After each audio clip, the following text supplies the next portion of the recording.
I had some really bad names queued up. Like the leading contender was the Good Life Cafe. No, thank Right? God you didn't go with that. I mean, he was obviously happy with this name. And then suddenly my father blurted out, "Why don't you just call it the Piano Man?" Thank God you actually didn't go for the Good Life Cafe. Imagine. Imagine. You know, they say what's in a name, but sometimes There's a lot. there is. There's a lot in the name. Now, how a club functions and how, you know, in sort of slightly more macro perspective, it works on the scene. The first thing it does is create exposure, not for musicians, exposure for audiences. The first thing that we did is create a space where people can come in every day and listen to music, and then make a decision on whether they want that music or not, right? And it's a subjective decision. We're not here to tell you what's right and what's wrong. Yeah. We're here to say, hey man, here's some beautiful music. If you enjoy it, please have a seat, grab a drink, grab a bite. Sunday jam session becomes a really important part of that, especially for the jazz community, right? Because 2002, it took me months to find one drummer and one bass player. Today, Delhi is still a small jazz scene. If I say jazz scene, maybe 20, 30 musicians. It might seem like, okay, it's just 30 people, but you're going from 2 to 30 people. It's, 1,500%. Like it's a massive uptick. And you know it's going to keep growing because the facilities are, the infrastructure and the community is now kind of loosely knit together. It's not here, but it's there.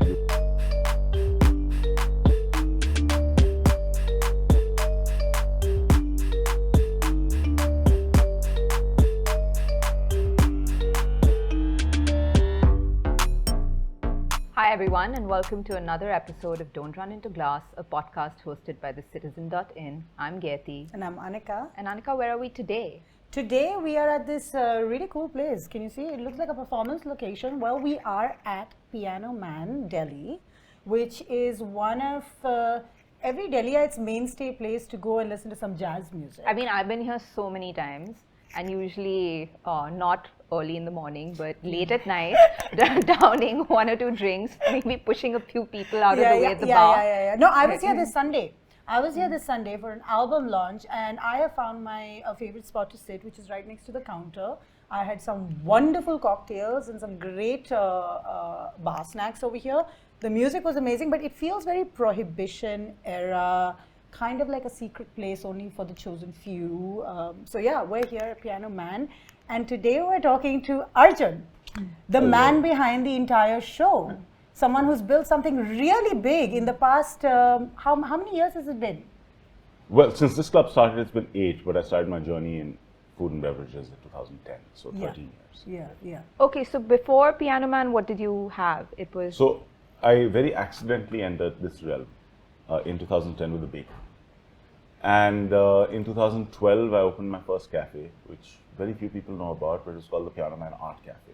Ooh. And it was in Basant Lok in Basant Vihar, right opposite the cinema. And then in 14, I opened the Piano Man Garden Cafe, which was a little outdoor-ish space in Palam Vihar, Gurgaon. And then we decided, let's go all in and build a proper club the way that we want to do it. What's the story behind the name Piano Man? Like every place has been consistently called. So, when we were starting at the first cafe, we never thought that we'd be in this business. And when I say we, my father has now become equally important because it's too much for one person to run. Definitely. And I don't have operating partners. So we have, for the first time, our executive chef has now become our partner chef. Manoj he's come on board as a partner as well. We love him, and he's kind of the pillar of the organization. So when I say we, I think I mean my team and these two specific people. So, but back when we were opening the first cafe in 2012, it was pretty much just me trying to figure things out. And I had some really bad names queued up. Like the leading contender was the Good Life Cafe. No, thank God you didn't go with that. I mean, looks like I can buy some collagen from there. I mean, it would not have ended well. And I had this WhatsApp group running with like some close friends and family, and and we're maybe about 2 or 3 weeks before launch. It's a tiny little place, 20-seater. There's a piano in the middle. I literally sat and played the piano there every day from 11 in the morning to 11 at night. And we're sitting at home and around the piano. My brother's in from the States and his wife, Vaishnavi, and sort of this conversation, this heated debate about what we should call the place. and nobody was obviously happy with this name. And then suddenly my father blurted out, "Why don't you just call it the Piano Man?" Nice. And so immediately it felt right in a way, because the actual, like I said, the way that we built the space when we started out was just me sitting on a piano for 12 hours a day, 7 days a week, trying to get people to come in and sort of eat. But in my head, it was not me, the piano man. For me, it was an homage to the incredible piano players that I've grown up listening to and I love and I respect. So, so we slept over it. It sounded better the following day. Then we slept over it one more night. It sounded even better in our heads the third day. And we're like, that's it. Let's go. Yeah, and it's a good name because it's so synonymous with the space, right? Yeah. I mean, thank God you actually didn't go for the Good Life Cafe. Imagine. Yeah. Imagine. Yeah, they say what's in a name, but sometimes there is. There's a lot. there is. There's a lot in the name. Yeah. Yeah, this place has become an institution. I feel like when the first time you opened this place, first I want to go back to the first time I met you. I don't know if you will remember this, but we were in 4S in Def Call, Delhi's favorite dive bar, drinking hole for masala peanuts and beers. And I think I was there with some friends and you were there with some friends and our friends knew each other and you came and sat down and the regular polite conversation. So what do you do? And you're like, I'm a baker. I was like, wow. He's like, also, I'm a pianist. I was like, wow. And I was like, so what do you do? And you're like, and you mentioned that you're working on combining the two and opening a place where people can come and experience both. Today I'm sitting here and I remember a few years later this place opened, and when I entered there's something very special about the design, the programming, the food, how you want people to sit and how you want people to behave, let alone I see you do the sound checks yourself every evening over here. To be fair, there's a team behind it. But tell us, when you built this place, why have you chosen it to look a specific way? Okay, so a lot of what you said comes down to one thing, which is when I was a performing artist starting right after school, 2002, and I performed in spaces in the city and around the city, there were a lot of observations, good or bad, but observations about how the scene in this country was running. And I felt that there are many ways to improve it. So just as a foundation, the idea was to address these concerns. So the first concern was building a space which is actually designed for what we're trying to do, right?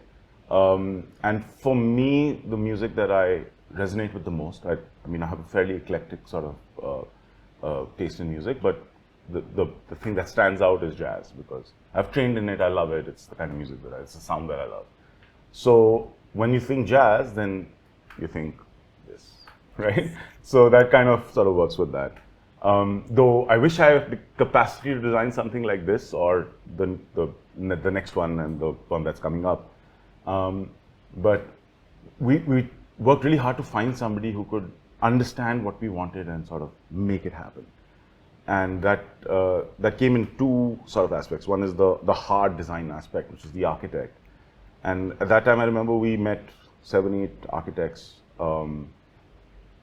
and everyone sort of, you know, we had the layouts and stuff. Everyone gave ideas, but there's just one guy who just understood what we're trying to say, and the connect was so easy with him that, I mean, he's done all our properties, including the new one that's coming up.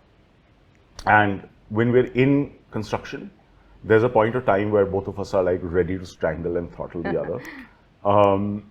But through it all, there's this deep understanding that here's a person who gets, like, he knows that I respect the ideas that he comes with, and I know that he genuinely, this project, Piano Man, for him is something that he wants to, I mean, he puts his heart and soul into it, right? It's not just another project for him. So when I first met him, then we had a lot of conversations at home, because he was very expensive compared to everybody else that we sort of met. But my point was that we're going all in, literally all in. We are debt funded, so it was all in at that point, right? And we're like, if we're doing that, then we can't leave room for, like, you have to minimize room for error. So let's find the man who will. So then when he made the presentation to us, the first time we sat down, so I've studied a little bit of architecture in Germany, so I'm fairly all right with understanding floor plans and spaces. And so we sat down, we designed a little bit of a flow of how we want things to look, and then he came in and just made this presentation, which was just like combining elements from French Quarter New Orleans and Preservation Hall and New York jazz clubs and Brit jazz clubs, and just sort of putting it together, but also creating a unique voice, in the sense that I said, hey, I want to, okay, a curtain behind the stage is not unique, but that shit, oh my god, I love that chandelier. That chandelier is what, trumpets? Yeah, we fought over this. We fought over this because I don't like things to be garish. I like things to be understated. Yeah. And he took me. There was a light store on MG Road, one of the nice stores over there, and we went in, and there was this like brass-ish chandelier, like abstract horns, and he showed it to me, and first I saw the price tag, and I was like, "Bhaijan, Forget it. like, it's not happening. Yeah. It's really not happening." And second, I was like, I don't even like it that much. Right? It's beautiful for what it is, but it's not going to be beautiful in my space. So he said, "Can you get me trumpets?" I was like, "Sure, 5-6 trumpet मैं कहीं से इंतजाम कर दूँगा." Yeah. Nearly 60 trumpets. I'm like, wait, what? So yeah, I mean, considering that our last order was 600 trumpets, Yes. which went out, And you maintain the chandelier across your spaces, but have you? redesign it for the space. So over here is 3 concentric circles. In Gurgaon, it's like the spiral, sort of ovalish spiral.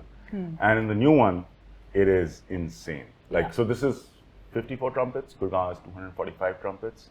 I think I might be off by 1 or 2 here or there. And the new one is 600 trumpets. That's Man. incredible. Have you entered it in the Guinness Book? Maybe.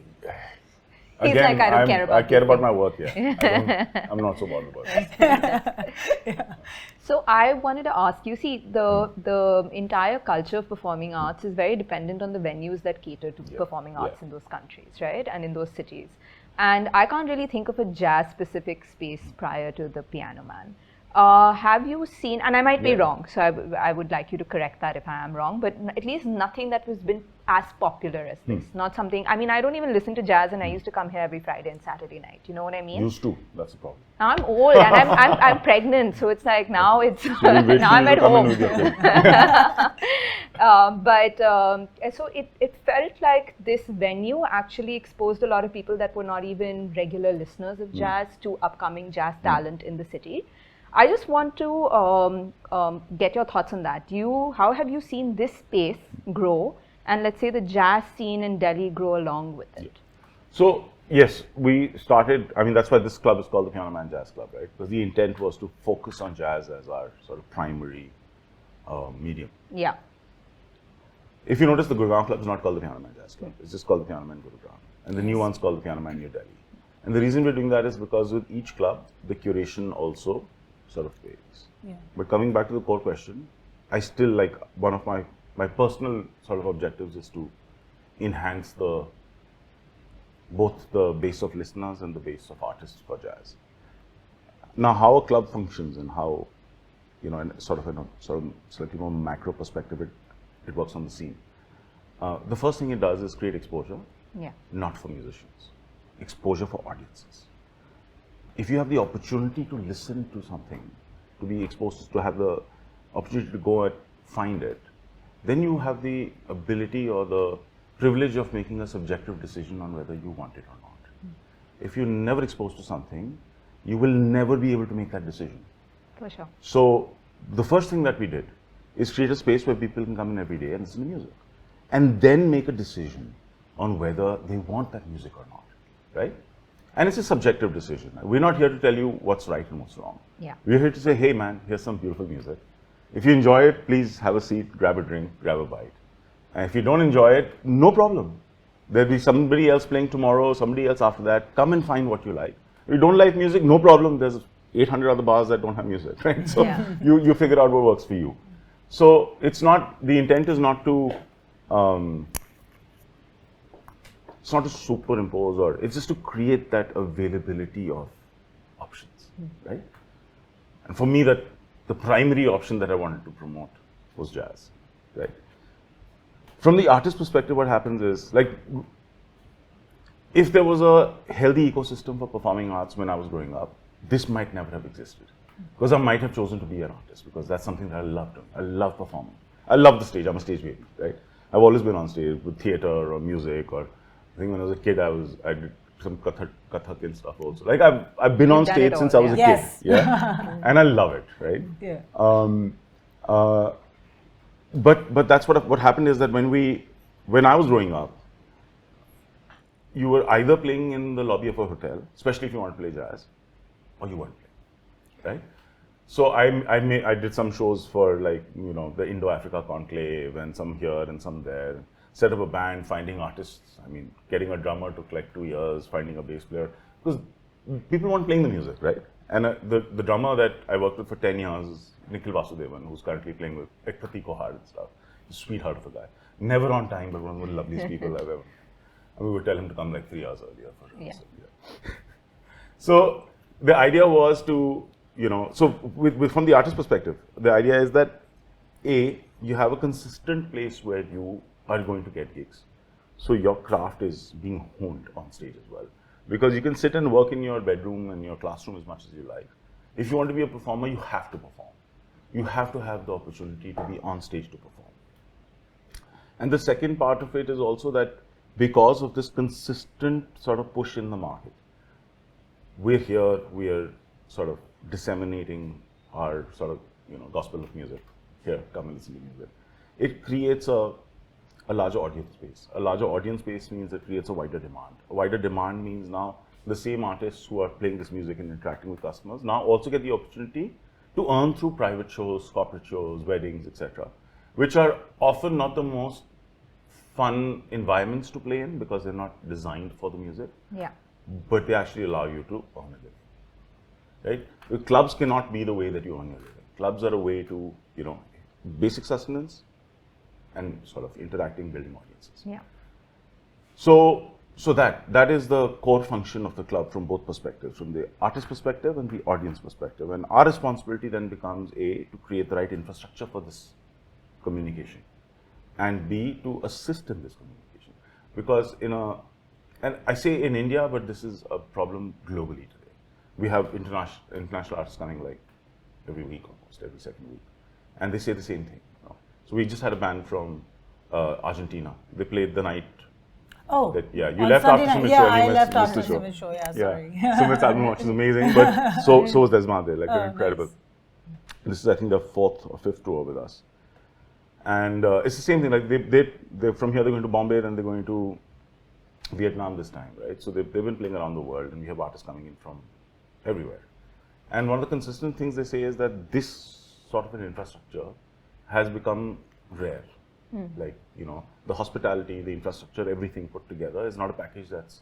So it really warms my heart to hear that, right? Because there's something that we're doing right. Sorry, I lost my train of thought. That you're doing something right, and I think that's the right train of thought to end in. But I have a follow-up question.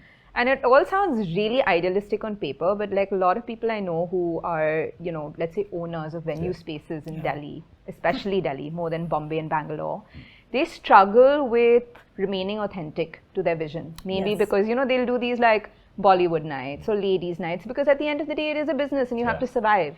And you have expanded phenomenally. You've gone from a smaller, like, you know, this space to far larger spaces. Your Gurgaon space, your new space coming up. The Gurgaon space is huge. And the new place is 3 times the size of Gurgaon. Oh! And you've been able to remain authentic to your vision through these spaces? So I'm going to address that because there are a lot of people who feel that we aren't authentic to how we started. Because when we started, it was this tiny, beautiful space.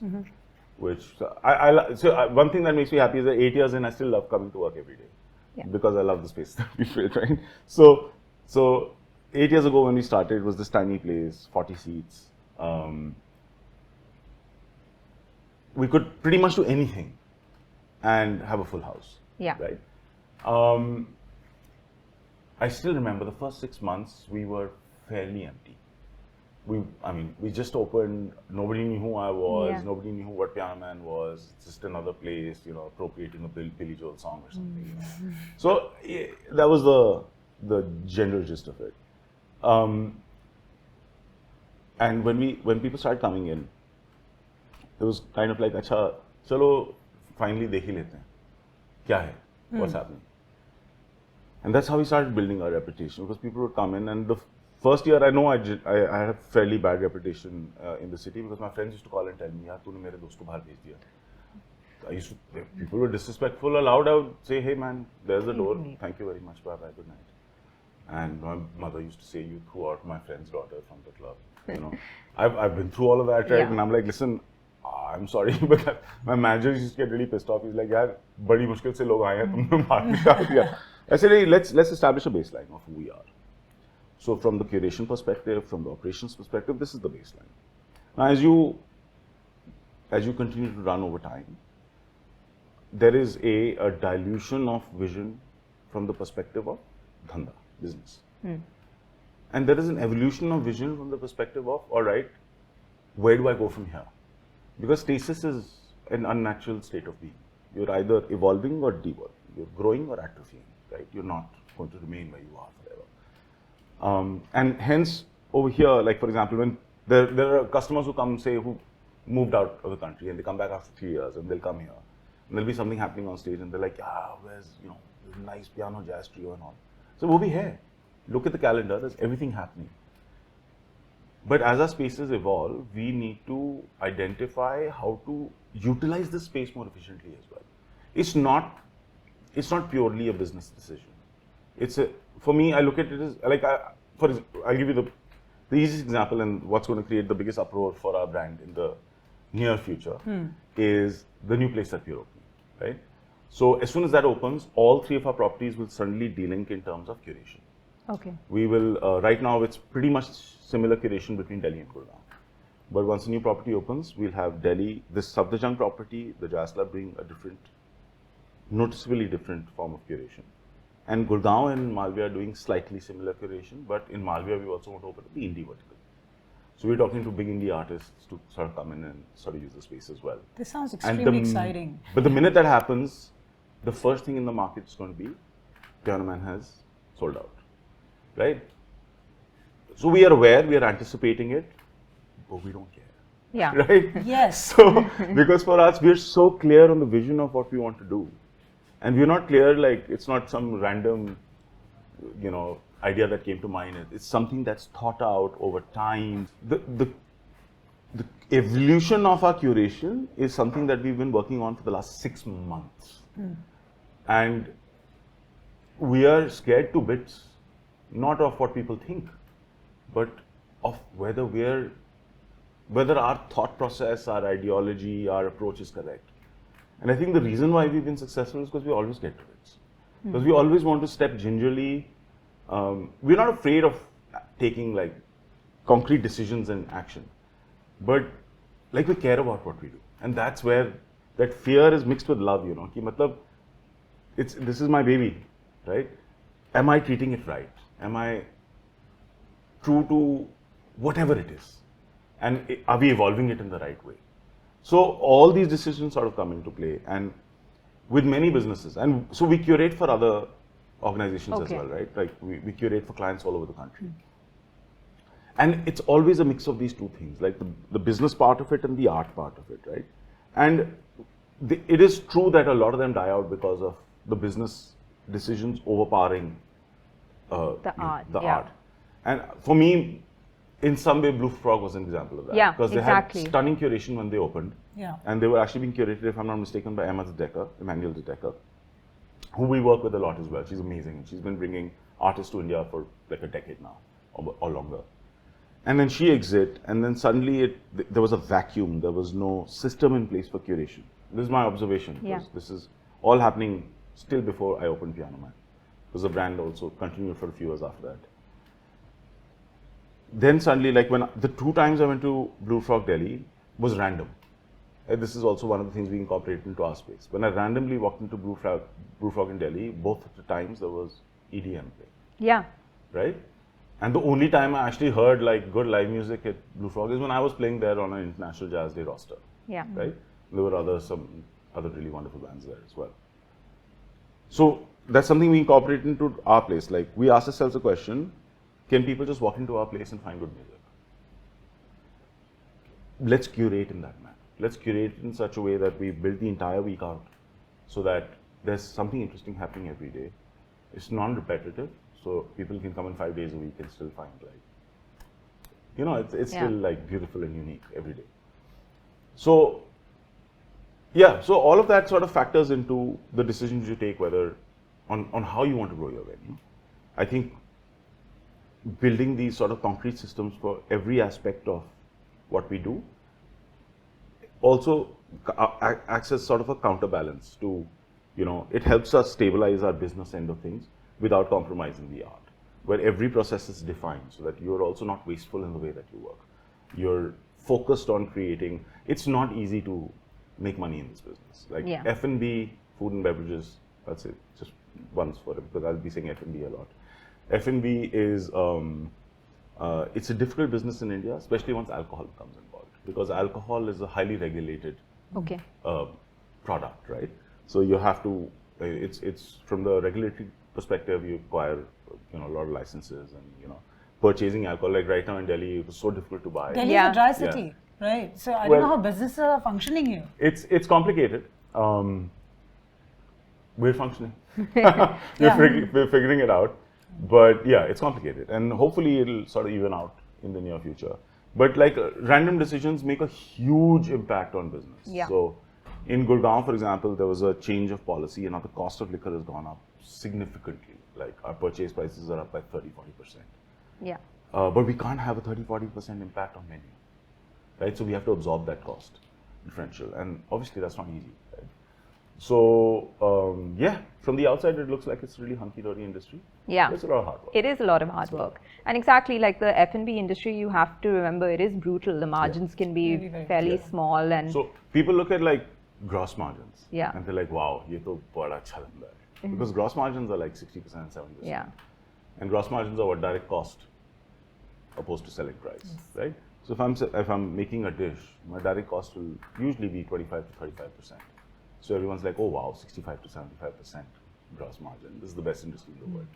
But the overheads in this industry, especially in places like Delhi where rentals and all also bite like crazy, are massive. Massive. And that very quickly becomes zero and negative. Yeah. I mean, you pay high rentals in a city like Delhi, but Delhi is an old city.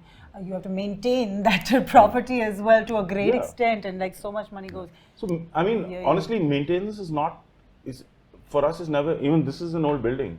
Maintenance has never been that much of a factor as the actual rent.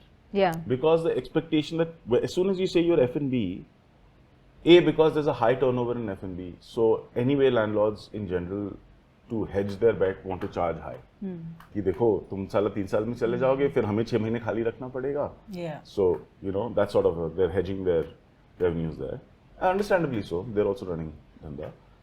And on the other end, like people assume that it's such a lucrative industry that F&B, they'll be able to afford it. Charge good. Yeah. In the same properties that we've opened alongside, say, offices and all, we know the cost differential between what F&B is paying and what any other business is paying. So you've never been tempted, I mean, just to sort of now throw in a cheeky question. We're not going to like find any sort of EDM DJ at a Piano Man or property, or? So remember in the beginning I said I have a fairly eclectic music taste? Yeah. But EDM is something I don't understand. Okay. I just don't. I don't see the merit of it. I feel like drum and bass, But like live loop stuff, we've done. Like for example, we've had DCF from Bombay, Harshal, who was a Delhi-based bass player who then moved to Bombay. So I mean, they do like this heavy sort of drum and bass sort of stuff, but there's a lot happening. It's not. So not to be disrespectful to any artist of any sort, but like I don't get DJs. Yeah. So yeah. No, Gayeti and I love DJs. That's our favorite on Saturday night. No, but the reason why I asked that question is that the curation of the music is still very much determined by you. It's like No, it isn't. Okay. It isn't. That's the funny thing. Yeah. So and that's what I said about building a system and a process. Yeah. So so we already have this massive artist database, right? Yeah. We're about 7,000 shows in now, which is a fairly decent number. It's a lot, yeah. So we have like a big artist database, and we have entries coming in every day. People write to us, we reach out to people, that two-way communication. I don't do that. Yeah. We have a team. In fact, the team is what was coming in for the day and making a little bit of noise. But that's So we have a group of, it's not a lot, 2-3 people who are examining, identifying, interacting with artists, looking out for artists. Oh, I heard something interesting the other day. And then we sit down together and we sort of go through that material to see what works and what doesn't. We have our own internal metrics to identify who, what, where, when. Like, Okay. Is this artist ready for stage? If this artist is ready for stage, what day of the week is this artist ready to be able to handle? And does that work with our programming strategy for this month? Does it work with our sort of intent? So all of that comes into play over there. And if the artist is not ready for stage, we say so, because I always have a problem with people commenting outside their domain. But this is my domain. I am a musician. Yeah, I've spent 25 years studying music. So if I say that you're not ready for stage, I say it from my perspective. It's a subjective opinion. We ensure that it's not said impolitely or improperly. It's like, hey, we feel that for Piano Man, for our stage, you need some time to work on some stuff. And there are many, many artists who then write back and say, hey, Arjun, sometimes often directed at me, please help me, or please guide me. And when that happens, then I'll call them in, we'll sit down, we'll listen to the music together, and then I'll give my impressions or reasons on why I feel that this needs work. And many of those artists are actually on our stage a few months later. Yeah. Right? Because it's an aspect of what we're trying to do is build that community and a healthy ecosystem. Right? Yeah. Because everyone needs to work on their art. It takes time. Yeah. So we're not saying that if you're not ready today, you won't be tomorrow. Of course. Keep going, keep working. No, I think creating this space, what I have really enjoyed as one of your audiences is this complete widening of artists that I have gotten to experience. And now that you're saying that the other venues, slightly differ in curation, but I see you widening, the reach to good art, right? So my question to you here is, how has your experience been in creating this massive community of not only listeners, we've spoken about that, but artists, and then how is it scary to run an institution like this where people depend on you so much to come back here? Like, sometimes I get scared when you say that this is a rental location. I say, no, I want to come here 15 years from now and I want this glass and I want this color paint and I want it to look exactly the same. So how does it feel, You scared me because now you made me think about things that I don't think about. No, in reality, there's just so much work to do that I don't sit and wonder about. I'd rather sit and figure out what to do next. Yeah. The reality of life is that it is a rented location and anything can happen tomorrow. No, my question is more about the artist community. Yeah. That I'm sorry to scare you about that. The pressure's on. Yeah, because but coming to that point, right? The idea is then every single day should matter. Yeah. Then it doesn't matter what happens Yeah. tomorrow, right? Yeah. And from the perspective of community building, because you're going to this indie zone as well, which I'm so excited about, in this new space. My thought was, I didn't have access to a community when I was growing up as an artist. Yes. There were a few people here and a few people there, and most of the people weren't interested in sort of sitting with you and sort of, helping or guiding or. So how can we, the Sunday jam session becomes a really important part of that, especially for the jazz community, right? Because 2002, it took me months to find one drummer and one bass player. Today, Delhi is still a small jazz scene. If I say jazz scene, maybe 20, 30 musicians, but man, they're amazing. Like, it's a privilege to play with them, right? So it might seem like, okay, it's just 30 people, but you're going from 2 to 30 people. It's 1,500%. Like, it's a massive uptick, and it's going to keep growing because the facilities are.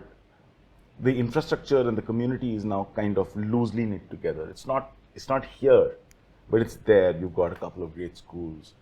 You've got artists who are listening, who come in and they'll see somebody play and they'll be like, shit, I want to do that. Yeah.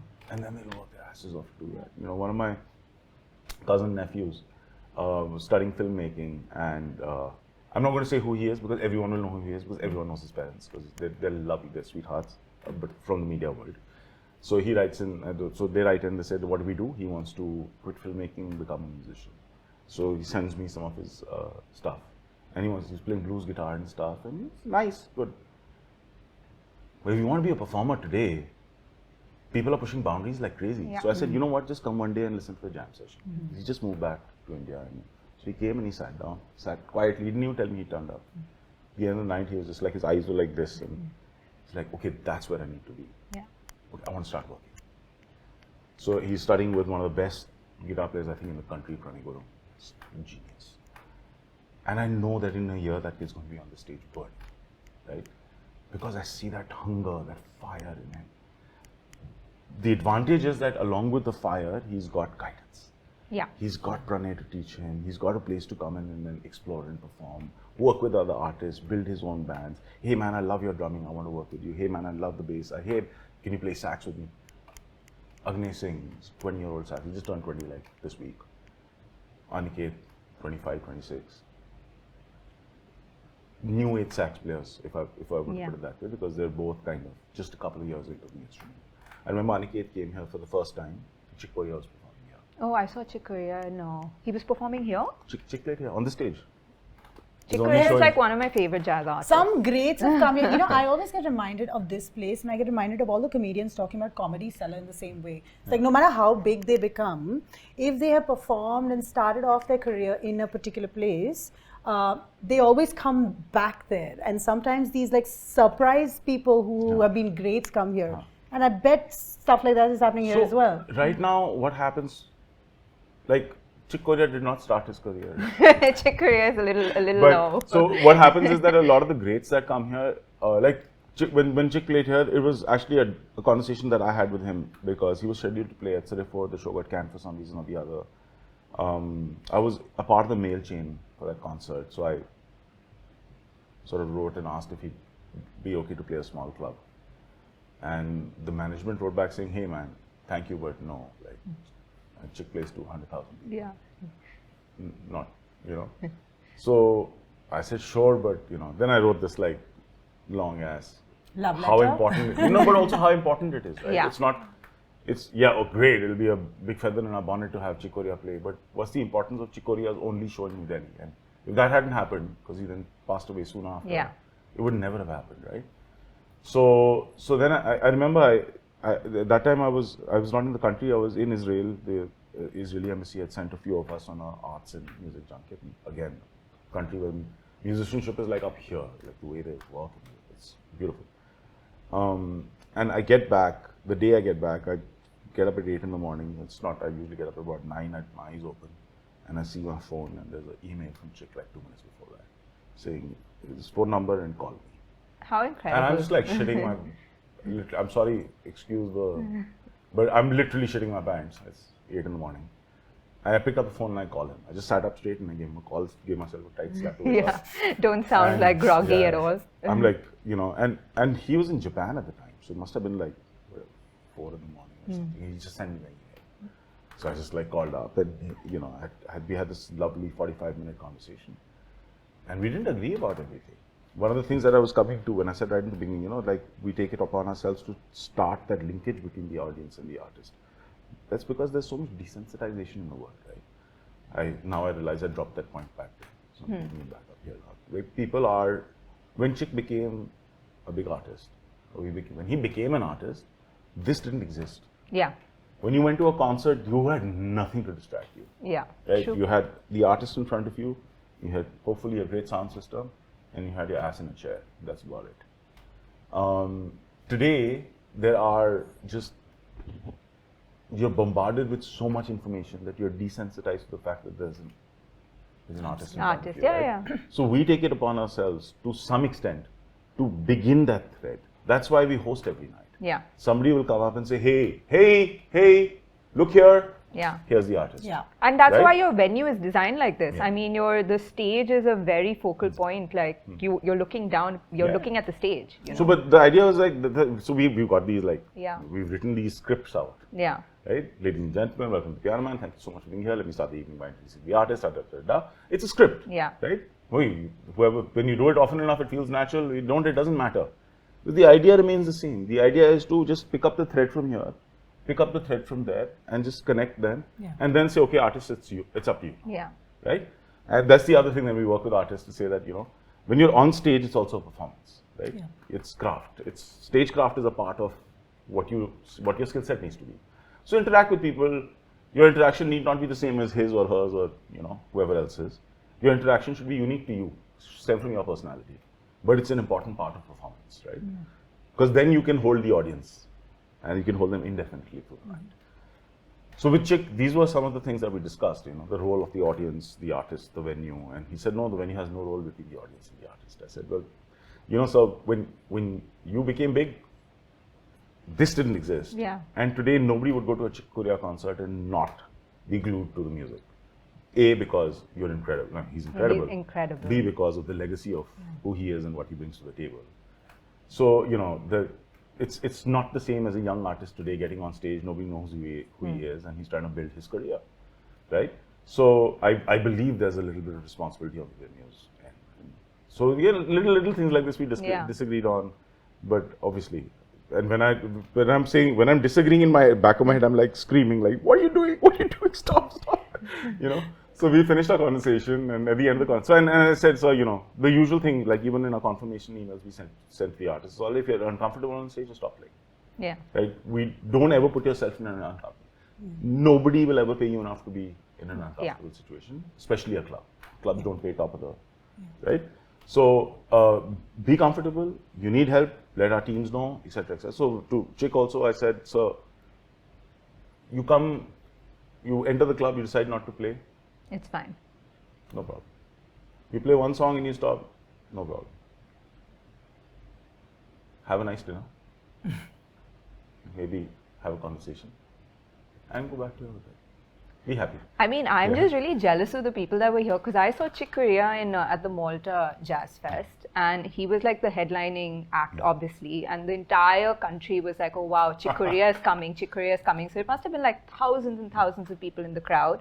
So as impersonal an experience as it could possibly be. Oh, this was incredible. Phenomenal. But yeah, this would be like... It was like literally you and Chick. That's incredible. And there's nothing. I was sitting behind him right there. Oh my God. Because we got a concert grand piano in for him. Yeah. So it took up... So this is a new piano. We had a Yamaha right here. This is a Feurish that's been sent by the company for us. So we moved the Yamaha out. Yeah. Because that piano ended here. Yeah. 7.5 feet plus the artist, so 9 feet. Amazing. And it was how incredible. spectacular. Yeah. No mics, nothing. Like we mic'd it up, but we didn't use it. Yeah. Small room, Yeah. concert grand piano. Yeah. Oh my God. I was sitting behind Chick over there watching. I'm envious. There's too much magic happening over here, And I need to start coming back to Oh, Piano Man. it is so good, and Pregnant or not. It is like on a school night. It is so great. But I want to go back to something that you've alluded to a couple of times because I'm so excited by it.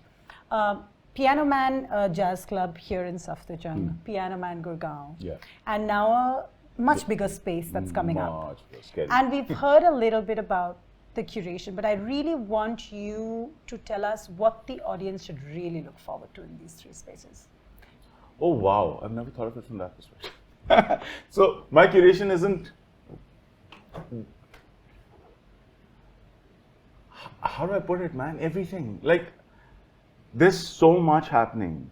Just think of it this way. Once the Piano Man New Delhi opens, we'll be at least 42 shows a week. Amazing. Okay. At least 42 shows a week. Who am I to say which is better than the other? Right? Yeah. So that's why we have all the information out there a month in advance. So go to the website. I'm sorry, this is a really generic answer, but it's unfair for me to... No, okay, yeah, there are some really big artists that we're bringing in. Here we're going to come right. and just experience jazz, Yeah. right? No, so also in the other places. Jazz remains to be a common thread. But beyond that is what we're talking about, right? But if you come back to jazz for a second, over the next few months, we have some really big artists, including currently, I'd say the biggest jazz artists alive, right? Chick Corea. Level? Think Chick Corea, right? So we're just working on closing that out for the new club in January. Okay. Right? There are a couple of huge pop artists that we're talking to as well. Huge, Yeah. right? We're way beyond our ability. Wait. But that's never been the thing that stopped us. Right? Good. So for us, it's just like, okay, what's the harm in a conversation? Right? And it's shocking how many of these conversations have converted into. Right? I've had the most bizarre conversions into shows, reaching out to people who just person we're tiny, man. Like when you say, okay, big community, big this, big that, You're not big tiny. brand. I feel like you are Delhi's old habit now. Ha. You know, it's like we rely on you for certain evenings of ours to come here. Fair. And Fair, but I don't look at myself like that. For me, it's like, you know, there's so much more to be. I'm still trying to prove is the wrong word because it's not really that. I'm still trying to figure out what I'm doing.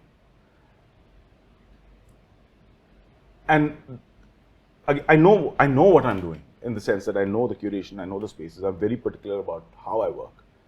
But when I say I'm still trying to figure out, I'm trying to figure out who I'm going to be tomorrow. Who Piano Man is going to be tomorrow. What our curation evolution is going to be tomorrow. So a lot of these decisions are, and when you're in that state of sort of flux, it just gives you this undeserved courage, I guess. You're like, hey, Chick's coming, Chick has a free night, let's write to him. Yeah. Actually, if you don't try, then you never Exactly. know, right? you never know. Yeah. Like the piano that Chick used is my Steinway C 227. I bought it off Gayeti. I remember in 2006 there was a notice on the Delhi School of Music notice board saying this piano is for sale. And my piano teacher knew that, you know, he maybe had a premonition that I'm a little crazy. So he took the notice down till my class. He said, Arjun, I've kept it. You want it, you go make a bid for it. You don't want it, then we'll open it up to everybody. I said, sir, thank you. Called up my father. He was with Maruti for like 25 years. So his office was on KG Marg, right next to, like opposite Gayeti. So, no, Max Miller, not Gayeti, Max Miller. So he walked across and he found out that the piano is not stored there, it's stored at a warehouse in Punjabi Bagh. So on the weekend, Dad and I got into a car, went straight there. Piano, opened it, didn't play. So the action was destroyed. Oh. So I'm 21 at this point, 2006. So Dad's like, what's the point? I said, considering the price, let's buy it, I'll fix it. Okay. I'm 21, I have no money. Yeah. So he's got to buy it. And it was, honestly, it was steel. Right? Yeah. I think it was so we just, and my father also, he just trusts me to that extent. He's like, okay. The next 18 months, we were scared to tell my mother that we bought it. So we put it in a friend's office. He had a spare room on Africa Avenue, next door. And I used to go every day after college. My piano teacher gave me a book on how to restore pianos. Oh. How incredible. So I digested the book and I opened up the piano. And then I got in touch with the factory. Again, I wrote just this long ass email to Hamburg, Germany. Steinway Hamburg, sorry. Yes. And the head technician replied to me after he read the mail, Hartwig Karl. And over the next 8-10 months, we corresponded, identified the issues. He would tell me to check for something. I would like go and figure it out and send him back. Okay, this is my observation. Then he'd send me a part to test out. And we replaced the entire action in that manner. Because I couldn't afford to bring a technician down from Germany. Yeah. Or nor send the piano back there. See, if you don't send that email, if you don't try, If you never don't know. what it is. reach out, yeah. That's what it was. And I mean, I should write to Hartwig. I've been trying to get him to come for a holiday to India. Yes. It's been a bit, I haven't written him for a few years, but. I mean, this from restoring your piano to seeing what you've built would be pretty incredible. With that piano inside. Let's say Chick Corea played on this piano. That's what Herbie we. Hancock, George Duke, Chick Corea, Wayne Shorter's also autographed it, Zakir Hussein's also. Oh my God, this is one special piano. So all of them have autographed it. Herbie came to India in 7 and 9. 2007, 2009. Yeah, crazy. Played at Sirifort. Yeah. In 7 he came with Wayne Shorter. In 9 he came with George Duke, Chaka Khan, D.G. Waters, Zakir Hussain. And both years along with 18 musicians from the Thelonious Monk Institute of Jazz, which is now the Herbie Hancock Institute of Jazz. Yes. Wow. Also, yeah. It's a legacy now. It's an institution, it's a legacy. Yeah. like I said, an old habit of Delhi, a new old habit of Delhi. You know? New. I mean, still 8 years. But it still feels like when you come here, you're like, oh, I've always been coming here. Also, because I Anica, have we're a at that regular point. drink. We're at Yeah. that point in our age trajectory. We're Yeah. Yeah. we've seen the, but that's also the weird thing that happens sometimes is when some younger people will come and they'll be like, oh, we started going to clubs with Piano Man. Like, Yeah. holy shit! Like, Yeah. wow, that's that's a because for a lot, 8 years for a lot, that's 8 generations of people who turn 25 at the club, right? So It's true. Yeah. It's true. And it's nice to see venues sort of like grow with the city as well. And with that, I think we're going to have to wrap up because we're out of time. But thank you for sort of, contributing to the culture of our city. Yeah. And I think that's what we try and chronicle with this podcast as well, a little bit, like the Yes. culture of Delhi. very, in a very small way, I was just trying to build a place for myself to go to. I think. You know, you That's did usually well. how it should start. You did know? well, and bless you for this, and thank you so much. I mean, this is, and I'm so excited for your new space also coming to Delhi Thank you. because your space in Gurgaon was so beautiful, and I tried my best to go, but I always get stuck on the way. Yeah, No, this one's close. It's on Crescent Clay Road, so excited for and it. there's some crazy stuff in the pipeline. Anica will be there, downing one Negroni after the other. That is my When you hear who's coming, you'll also. I will be guarantee there. it. I will be there. I'll bring my Otherwise, two you'll have children. the same amount My of two FOMO that you had when you found out Chick-fil-A. I did. I was like, what? I should really be in the loop a little bit more than I am. Yeah. It was on my face. I'm at the disappointment of having missed that. But thank you so much. And thank you all for tuning in.